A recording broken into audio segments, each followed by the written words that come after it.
Hello বন্ধুরা, কেমন আছো তোমরা? আশা করি তোমরা সকলে খুব ভালো আছো। আমিও ভালো আছি। আর বেশ ঠান্ডা পড়েছে গো। এই পুরো শীতটায় আমি তোমাদের শুধু এই কথাই বলবো, খুব ঠান্ডা, খুব ঠান্ডা। প্লিজ তোমরা একটু মানিয়ে নিও। কারণ ঠান্ডাকে আমি ভীষণ পরিমাণে ভয় পাই। আসলে অনেক রকম প্রবলেম হয়। আমি তো তোমাদেরকে বললাম যে আমার ভীষণ রকম প্রবলেম হয়।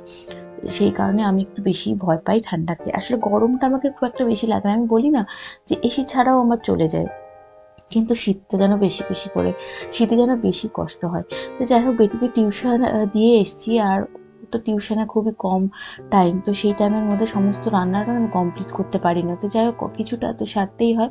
তো সেই কারণে আমি এখানে রাত্রে রান্নার সব বন্দোবস্ত করছি। আজকে রাত্রে হবে চিকেন, বেগুন ভাজা, আর কালকে সকালের জন্য পনিরের সবজিটাও বানিয়ে রাখবো। তো সেই কারণে পনিরটাকে কেটে রাখছি। আর এই কয়েকটা দিন বেটু খুব পনির রোল খেতে চায়। ওদের তো এগ রোল নিয়ে যাওয়া মানে এগের জিনিস নিয়ে যাওয়া একদম পুরো টোটালি মানা রয়েছে। তো সে কারণে বলেছে মামা আমাকে পনির রোল বানিয়ে দেবে। তো আমি পনির রোল ওকে বানিয়ে দিই। ও পনির রোলটা খেতে ভীষণ পছন্দ করছে। শুধু ও না, ওর যে আশেপাশে যে সমস্ত বন্ধুরা বসে তারাও বেশ খেতে ভালোবাসে। তাই বেটুর জন্য একটু এই ছোটো ছোটো করে একটু করে কেটে নিলাম, যেটা সকালবেলা ওকে আমি আম, বানিয়ে দেবো। আর এটা আজকে রাত্রে বানিয়ে রাখবো পনিরের সবজিটা। এদিকে বেগুন ভাজাও দেখো হয়ে গেছে। তো বেগুন ভাজাগুলোকে এবার আমি তুলে নিচ্ছি। আর চিকেনটা তো আমাদের প্রায়ই হয়। চিকেনের একটা দোকান আছে, সেই দোকানে মানে রুদ্র বলে আসে। আর সেখান থেকে মানে সপ্তাহে চিকেনটা পুরো দিয়ে চলে যায়। আমি সেখান থেকে গুছিয়ে রেখে দিই কবে কোনটা বের করে করবো আর কি। তো সেই তো এই চলছে আর কি। আর মানে এখন আমার কি হয়েছে জানো তো, সবসময় মানে এখন আর নতুন করে না কারোর সাথে বন্ধুত্ব করতে, কতজন আছে কথা বলতে চায়, মিশতে চায়, কিন্তু আমার না নতুন করে আর কারোর সাথে বন্ধুত্ব করতে ইচ্ছে করে না। জানি না এটা কেন হয়েছে, আমার সাথেই হচ্ছে নাকি আমার মতো বয়সে যারা রয়েছে সবার সাথে এরকম হচ্ছে সেটাও বুঝতে পারি না। আসলে আমি এখন না সেই পুরনো বন্ধুদেরকে চাইতে চাই আর কি। পুরনো বন্ধুদেরকে ভীষণভাবে মিস করি, পুরনো জিনিসগুলোকে। নতুন করে আর কারোর সাথে বিশ্বাস করতেই পারছি না নতুন কোনো কাউকে। হয়তো আমাকে অনেকেই রুদ্রও বলে যে তুমি একটুখানি মানে আগে যতটা সফট ছিলে, এখন যেন কেমন একটা মানে একটা কাট কাট কাট একটা ব্যাপার হয়ে গেছে। হ্যাঁ, কেউ যদি একটা কোনো কথা বলছে সহ্য করতে পারছি না, তাকে দুটো কথা শুনে ওটাতেই আমার শান্তি। আগে কি করতাম, যে যা খুশি বলতো, মানে আমি কাউকে কোনো উত্তর দিতে পারতাম না, বাড়িতে সেখানেও কাঁদতে পারতাম না, বাড়িতে দরজা বন্ধ করে কাঁদতাম, কারোর সাথে শেয়ার করতাম না, একটু চাপা স্বভাবের ছিলাম। আর এখন সেটা, আর সেটাতে না আমি প্রচুর পরিমাণে কষ্ট পেয়েছি, ভীষণ কষ্ট পেয়েছি, এতটা মানে ছোট বয়সে। আর মানে বয়ঃসন্ধিকালের ব্যাপারটাই সব থেকে। তো তারপরে যখন আমি ভাবলাম যে না, মুখটা বন্ধ করে রাখলে হবে না, মুখটা আমায় খুলতেই হবে। তো তারপর থেকে যে মুখ খুলেছি, তো তখন আমার সাথে কেউ আমাকে কিছু বললো বা যাই করে, আমি না তাকে সেইভাবে উত্তর দেওয়ার চেষ্টা করি। হ্যাঁ, অতিরিক্ত রুড আমি কখনোই না, যতটা বলা যায় সেরকমভাবেই বলি। তো কিন্তু বলি, বলে বলে দিয়ে আমার মনে শান্তি হয়ে যায়। মানে এটাতে আমি শান্তি পাই, এটাতে আমি ভালো আছি, জানো তো।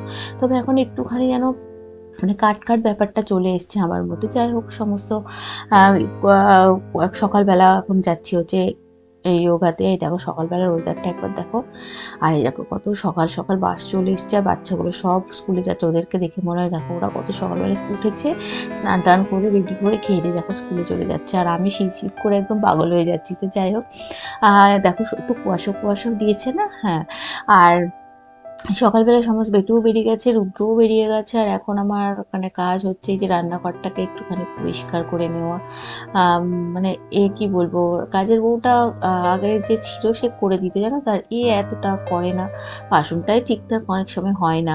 তো যাই হোক, ওকে আমি বলিও না, এগুলো আমি নিজেই করে নিই। এটা একটা মানে কি বলবো, নিজে নিজে পরিষ্কার করার মধ্যে একটা মানসিক শান্তি আছে। যাই হোক, যতদিন পারবো নিজেই করে নেবো আর কি। আর এখানে দেখো এই বোতলগুলোতে সব রেখেছিলাম আমার সকালবেলা যে জলটা খাই সেই সমস্ত জিনিসগুলো। আর এই দেখো একটা কাঁচের বোতল পুরো ভেঙে দিলাম। মানে আমি সেদিনেও রুদ্র না কাঁচে সব মানে কি বলবো জার কিনছিল। তো আমি বললাম আমার জন্য আমি ব্যবহার করবো, তো তাই আমার জন্য কাঁচের জিনিস হবে না, কারণ আমি খুব মানে কি বলবো, আমার হাতে পায়ে লক্ষ্মী, মানে খুব ভাঙি জিনিসপত্র, জানো তো। তো সেই জন্য আমি ওকে বলছি প্লাস্টিক নেবে বা অন্য করে যাই হোক কিছু নেবে, কিন্তু কাঁচ নেবে না, যেগুলো রোজকার ব্যবহার করি আর কি।